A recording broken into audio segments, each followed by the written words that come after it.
당신은 지금 휴대폰을 5분마다 확인하고 있나요? 상대방의 숫자 1이 사라지기만을 간절히 기다리며 감정이 요동친다면 당신은 이미 뇌과학적으로 상대에게 서열 아래로 인식되었을 확률이 높습니다. 단순히 그 사람이 바빠서 늦는 게 아닙니다. 이것은 본능적인 권력 게임입니다. 인류의 뇌는 아주 오래전부터 생존을 위해 상대의 반응 속도로 서열을 파악해왔습니다. 답장이 느린 상대는 무의식 중에 자신의 자원이 더 귀하다는 신호를 보내고 있죠. 반면 기다리는 당신의 뇌는 거절에 대한 공포를 느끼며 편도체를 활성화합니다. 이제 이 잔인한 진화심리학적 굴레에서 벗어나 당신의 주도권을 되찾아야 합니다. 오늘 마음 세탁소에서는 당신의 무너진 자존감을 뽀송하게 세탁해 드립니다. 숫자 1이 사라졌는데도 답장이 없을 때 우리는 왜 이토록 비참해질까요?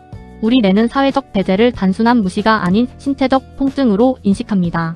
전대상피질이 활성화되며 실제로 매를 맞는 것과 유사한 고통을 느끼는 것이죠. 원시시대의 집단으로부터의 소외는 곧 죽음을 의미했기 때문입니다. 이제 당신의 편도체는 거절의 공포라는 비상벨을 사정없이 울려댑니다. 내가 무슨 실수했나? 나를 싫어하나? 뇌는 끊임없이 부정적인 가설을 세웁니다. 이 과정에서 이성적인 판단을 내리는 전두엽은 힘을 잃고 마비되어 버리죠. 당신이 유난스러운 게 아니라 당신의 생존 본능이 너무나 성실한 결과일 뿐입니다.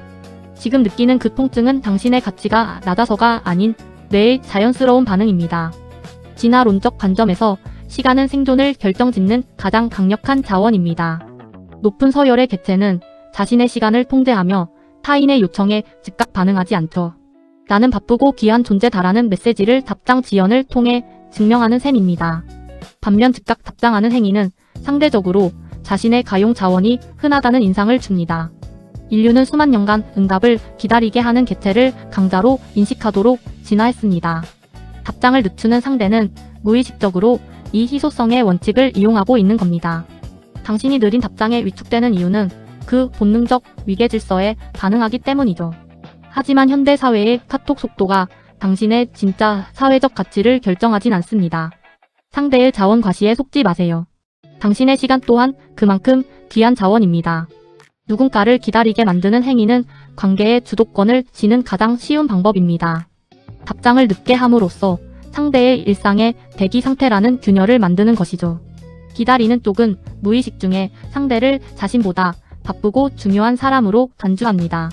이것이 바로 현대판 보이지 않는 서열화가 일어나는 잔인한 과정입니다. 상대는 답장 속도를 조절하며 당신의 감정 에너지를 소모시키고 있습니다. 지배하는 자는 여유롭고 피지배층이 된 당신은 끊임없이 알림음만 갈구하게 되죠. 이런 불균형이 반복되면 뇌는 스스로를 을의 위치에 고정시켜 버립니다. 하지만 기억하세요. 상대가 답장을 안 하는 건 능력이 아니라 단지 무례함일 수 있습니다. 당신을 기다리게 만드는 사람에게 당신의 소중한 감정 권력을 넘겨주지 마세요. 왜 답장이 늦을수록 우리는 더 스마트폰에 집착하게 되는 걸까요?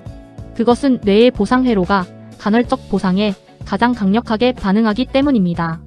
언제 올지 모르는 답장은 뇌에서 더 많은 도파민을 뿜어내게 만듭니다. 지금 왔을까? 하는 기대감이 중독과 같은 갈망을 일으키는 것이죠.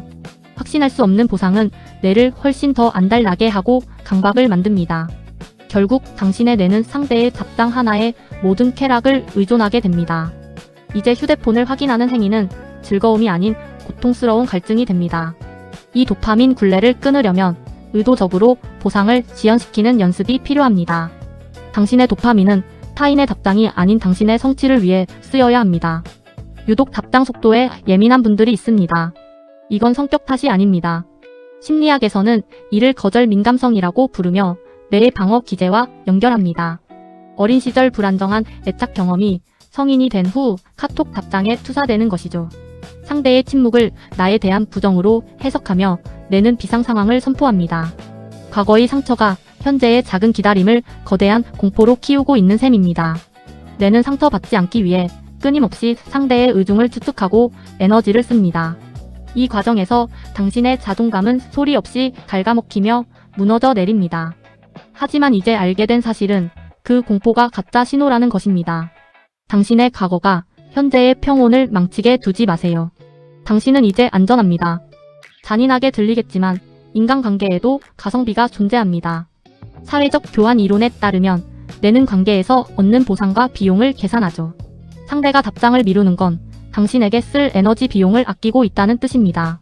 즉, 당신과의 대화가 상대에겐 우선순위가 낮은 저효율 작업인 셈이죠. 반면 당신은 온 에너지를 쏟으며 상대에게 높은 보상을 기대하고 있습니다.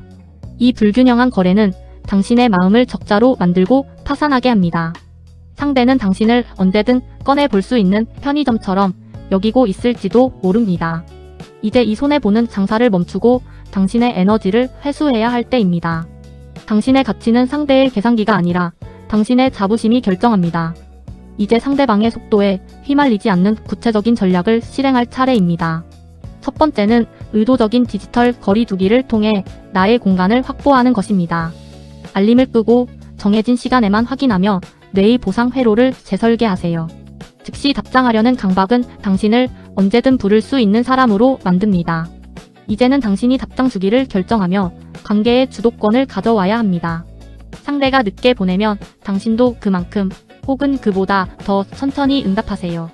이것은 복수가 아니라 당신의 에너지를 보호하기 위한 최소한의 방어선입니다. 당신의 세계가 스마트폰 너머에 있음을 뇌에게 끊임없이 인지시켜야 합니다. 거리두기는 멀어지기 위함이 아니라 건강하게 공존하기 위한 기술입니다. 이제는 상대에게 쏠린 뇌의 보상 회로를 강제로 돌려놓아야 할 때입니다. 상대의 답장이 유일한 즐거움이 되지 않도록 뇌를 속이는 것이 핵심이죠. 당신이 몰입할 수 있는 작은 성취들을 일상 곳곳에 배치해보세요. 운동, 독서, 혹은 요리처럼 즉각적인 결과가 보이는 활동이 효과적입니다. 몸을 움직일 때 생성되는 천연 도파민은 카톡의 가짜 도파민을 압도합니다. 답장이 왔나? 하는 생각 대신 내가 이걸 해냈네라는 자기 암시를 주세요. 뇌는 당신이 스스로를 돌보는 행위를 상위 서열의 행동으로 인지합니다. 주도권은 상대가 주는 것이 아니라 당신이 스스로에게 부여하는 권력입니다. 이제 당신의 뇌는 더 이상 숫자 1이 사라지기를 구걸하지 않게 될 것입니다. 이제 마지막 질문을 던져봅니다. 당신을 기다리게 하는 그 관계, 정말 가치 있나요? 진정한 관계는 속도로 서열을 정하는 게임이 아니라 서로의 시간을 아끼는 존중입니다. 답장 하나에 당신의 가치가 깎이지 않도록 뇌의 본능을 이성으로 덮어주세요. 당신은 누군가의 응답을 구걸해야 할 만큼 부족한 사람이 결코 아닙니다. 오히려 타인의 속도에 흔들리지 않는 당신의 침묵이 더 강력한 힘을 가집니다. 오늘 마음 세탁소에서 드린 위로가 당신의 불안한 마음을 뽀송하게 말려주었길 바랍니다. 이제 휴대폰을 잠시 내려놓고 당신 곁에 있는 진짜 소중한 것들을 둘러보세요. 당신의 뇌가 평온해질 때 비로소 주도권은 당신의 손으로 돌아옵니다. 당신의 마음이 맑아질 때까지 마음 세탁소는 언제나 여기 있겠습니다.